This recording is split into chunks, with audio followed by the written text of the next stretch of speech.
Hi there, and welcome to my crib. Today, this webinar is about webinars. This is about the sound. Without the sound, a webinar basically doesn't make sense. So if we can optimize the sound of the broadcast, then we get the message through much more clearly than if it sounded like, crap. So, how to optimize your sound? Basically, the first thing we talk about is the room. The room is many things. The room consists, of course, of furniture, a lot of reflective surfaces. You have reflections from the surfaces around you. If they are hard surfaces, they are reflecting. If they are soft surfaces, they are basically absorption. So I will be talking a little about the difference here. I will talk about the background noise, how that will ruin the speech intelligibility. I will talk about microphones, the type of microphones and the placement of microphones. A little bit about bandwidth. And then lastly, about audio processing, like the post work. What do we do to the signal? If it's a recorded webinar, what do you do in the post-production, or what do you do on the way, and why do you have to treat it? Okay, firstly, the room. Living room, whatever you are sitting in, your bedroom, or your bathroom even, or outside. We have reflections, as I said before. We have reflections from the walls. We have reflections from the ceiling, from the floor, from everywhere. If we are using our kitchen, if it is an industrial kitchen with a lot of tile walls, a lot of hard surfaces on the floor, on the counters, we get a lot of reverb. Reverb is created when we have reflections from the sound source bouncing back to the microphone from different angles. If you just have yourself and one microphone and you don't have any reflections, you have the direct sound going straight to the microphone. But as you see on this illustration, we have a lot of reflective surfaces, and the sound is bouncing from all these different surfaces back to the microphone. Some of them to the front of the microphone, and some of them to the side, and some from the back of the microphone. Problem here is that they have different time domains. The sound bouncing to the back wall into the microphone is much later than the direct sound. So if the same sound, because it's reflecting, will arrive at the microphone with a little delay, with a little latency. So the same sound will appear twice in the microphone, twice in the output. And that will ruin the speech intelligibility. That will create that reverb. So two suggestions. One is either to use a room with no reflective surfaces, or you could just move the microphone closer to your mouth. Which brings me to the next topic. There are different types of microphones. We have omnidirectional microphone. My iPhone camera has an omni microphone built in.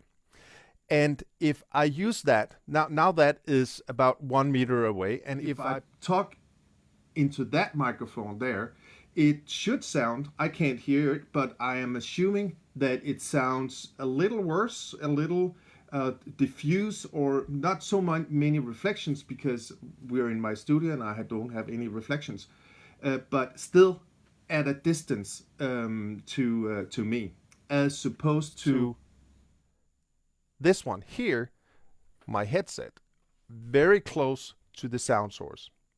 There might be some reflections from my desk here, from the screens around me. The direct sound from my voice is so much louder. This is also an omni microphone. It has a pickup pattern which shows or means that it has a circular pickup pattern. That's what I'm trying to say, which means basically that it picks up sound from all angles. As for headsets, it's also convenient that I can place it here, and even though my sound is coming that way, it will still pick up the sound. But because it's so close, it doesn't pick up the reflections. if you're using your phone as your microphone source, just put the microphone next to the mouth the same way, and you will basically have the same sound quality. The picture, though, won't be not so nice, because it will just show the inner ear. So maybe if you have two phones, you're broadcasting audio from one and video from the other one, or whatever you want to do. The point is, if you're using Omni microphones, you have to be as close to the sound source as possible. That's the point. You could also choose to use a directional microphone, a microphone that only picks up sound right in front of it. You have to imagine that the microphone is right at the center of the polar pattern here. Circle around the Omni microphone shows the sensitivity, or the amount of pickup from different angles. The cardioid microphone only picks up sound in front of it and somewhat on the side, but from the rear there's no pickup. That means that incoming sound from the rear of the microphone will not disturb the message. Directional microphones, they come in many different shapes. One of the more known in video conferences is something like this. This is a tabletop, highly directional. It's like super cardioid, it's called. It has almost no pickup from the rear, very little pickup from the side, and of course a lot of pickup from the front. It's very convenient because you can just put it on the desk in front of you. You don't have to use the computer's microphone, which is sometimes not so good. And you can remove the foam here. It's like a little sponge. You can rinse that in lukewarm water, so you get rid of all the germs, should there be any from any other participants to the meeting. This version here has a built-in shock mount, so you don't get all the noise from the table or from handling noise. And it also has this option of this little extra preamp, which has a micro dot input, so you can connect the microphone straight to the MMA here. You can actually connect two microphones, connect it with a USB cable to either your computer, or with a lightning cable to your iOS device. If you're using it on an iOS device, you can use the microphone in front of you, and you can use the camera as your broadcasting. So that's one solution. Directional microphone.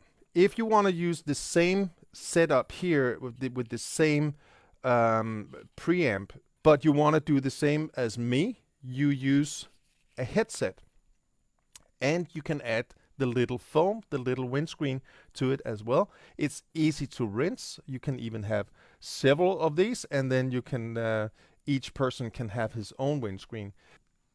I like to use the Omni headset because it's easy to place, it's easy to handle. It doesn't have handling noise. Follows the audio source. It follows me around when I'm looking at the screen, or I am turning around and I'm addressing this camera.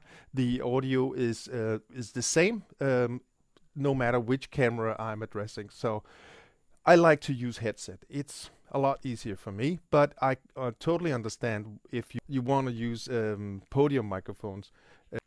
You can also use directional headsets. We have headsets that are directional in the angle towards the mouth. If you're in a very noisy environment and you want to block all the reflections, or you want to block all the noise coming from left and right, you use a directional headset. But make sure that you use a headset where the microphone is pointing at your mouth. Some headsets, they are directional, yes, but they are pointing that way. They are pointing at the reflective surface, which is the computer screen. So make sure that it's pointing at your mouth, and make sure that you don't put it too far in front of your mouth when you're using a headset, because then you get the wind, the popping, and the plosives from the voice. Actually, you also get that on the podium mics, but because they have a better distance to the sound source, it might not be that big an issue. But that's the two different types of microphones. Omni microphones that picks up everything from all angles, and then the directional microphone for more focused sound. Directional microphones are a bit more sensitive to placement, because if I move a directional microphone, a headset for instance, I move it up here, it will pick up my cheekbone here. It won't pick up the so much of the mouth, of course. So the directional headset has to be placed very precisely to sound optimal. A directional podium microphone is maybe a little more forgiving.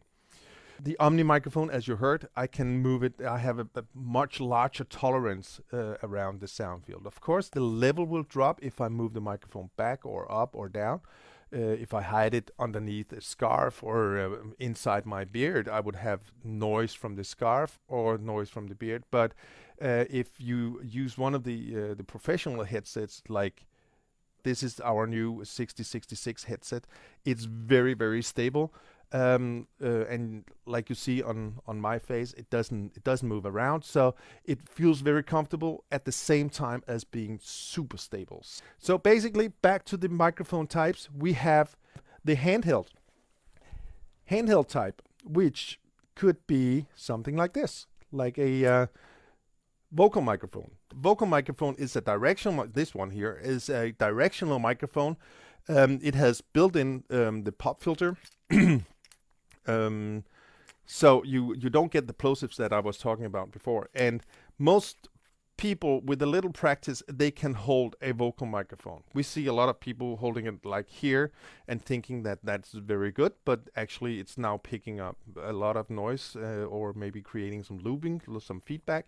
So if you, with a little practice, hold the vocal microphone like this, and then you probably will get a much better sound than the sound again from the camera. So that's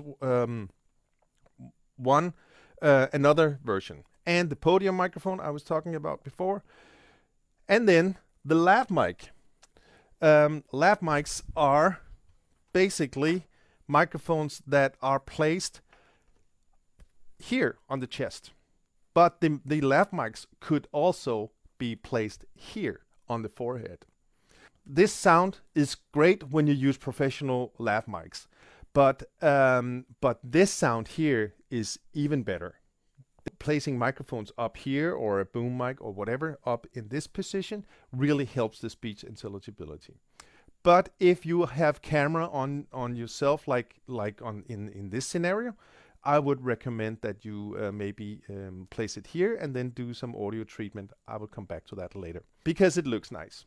But again, headset, I prefer the headset because it's so much closer to the mouth. And because these headsets are IP58 approved, we can rinse the microphone in distilled water. I can show you actually. I can take some demineralized water. What I want to do, I want to remove that grill. It has a little click. Maybe you can hear it. I remove the grill and I rinse that. And then I remove the capsule. Get the water drops off.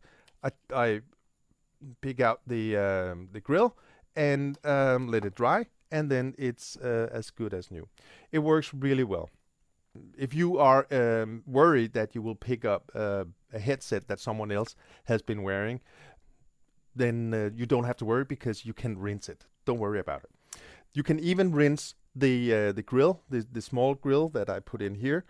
If you rinse it in alcohol, you are 100% sure that you won't get any germs.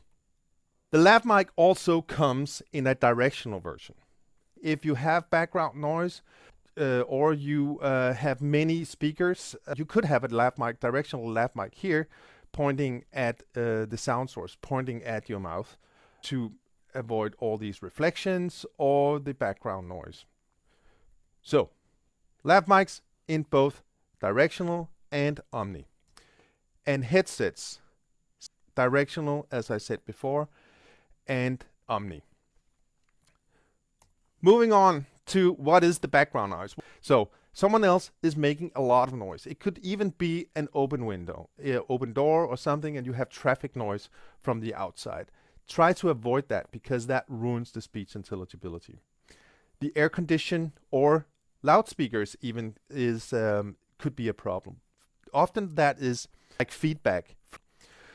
And background noise could also be electrical noise, like lamps or television or your computer if it radiates electrical noise.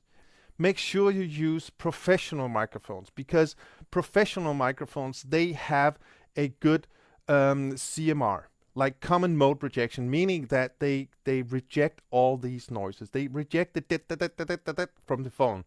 If you use not so good microphones, they will pick up all that irritating electronic noise, and that will again disturb the message. It will ruin the speech intelligibility if there is something in the background going all the time. So that is background noise.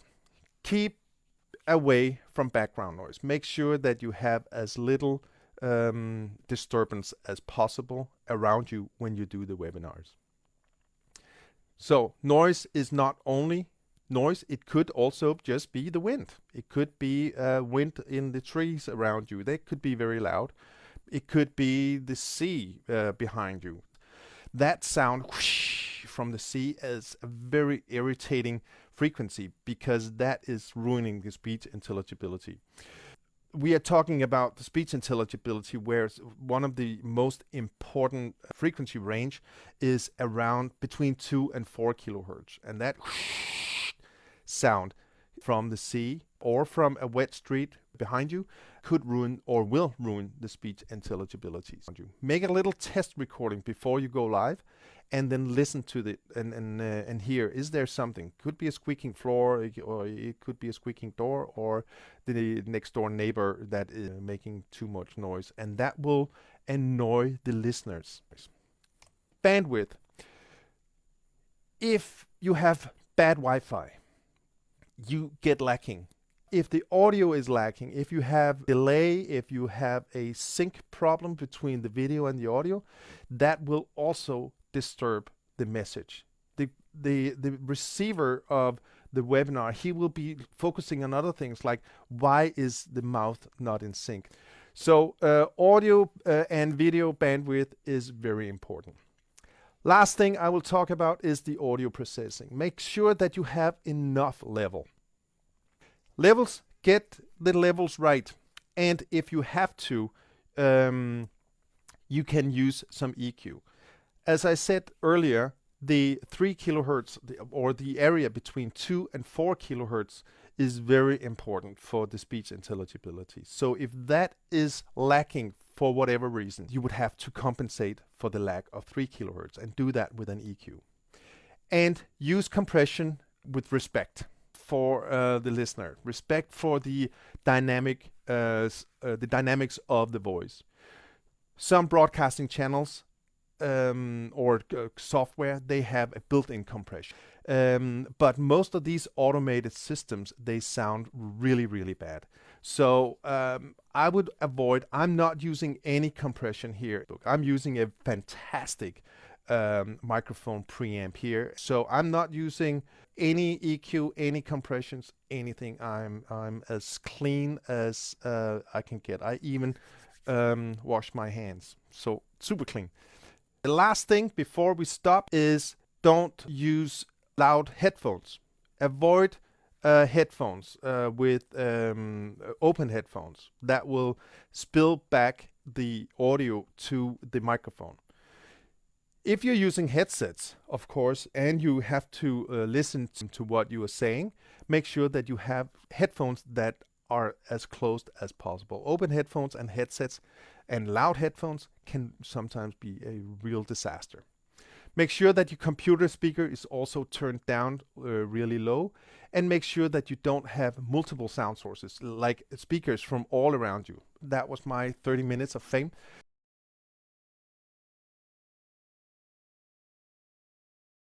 Until recently, we were always educating that we cannot clean directional microphones.